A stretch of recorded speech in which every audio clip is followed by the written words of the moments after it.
In this lesson, your pupils will become sub-editors. Sub-editing is a vital step in producing the news. Your pupils will look through their finished reports, check the accuracy of facts, and find ways to improve their writing.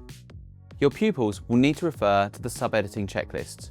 You could print copies so each pupil can access it as needed or display it in the classroom. There is an optional activity on redundant words in this lesson for those pupils who need an extra challenge. Think about the best way to share this resource with those pupils. To help you focus your input, make sure you read your pupils' reports before you start the lesson to get an idea of some of the common mistakes that need to be addressed. And remember to check the core knowledge and skills section of the lesson plan. For the starter activity, pupils will work in pairs to peer review each other's work. This will set them up for more in-depth editing throughout the rest of the lesson.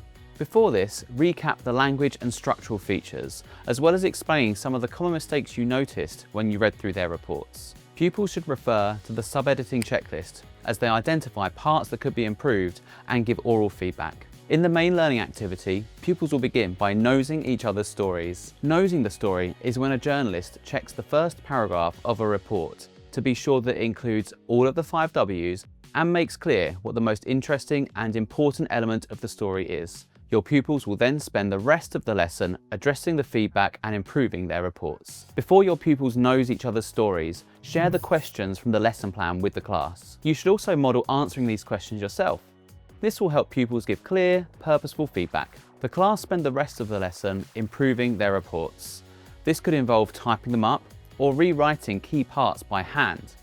Use the editing procedures that usually work well in your classroom, such as encouraging them to read parts aloud to spot grammatical mistakes. There is an optional additional task where pupils look for redundant words to remove from their reports. The downloadable resource shows your pupils what a report looks like with and without the redundant language, so make sure they have access to this. End the lesson by giving your pupils the opportunity to share examples from their work and explain how they've improved it. You could invite pupils to share a couple of sentences both before and after editing.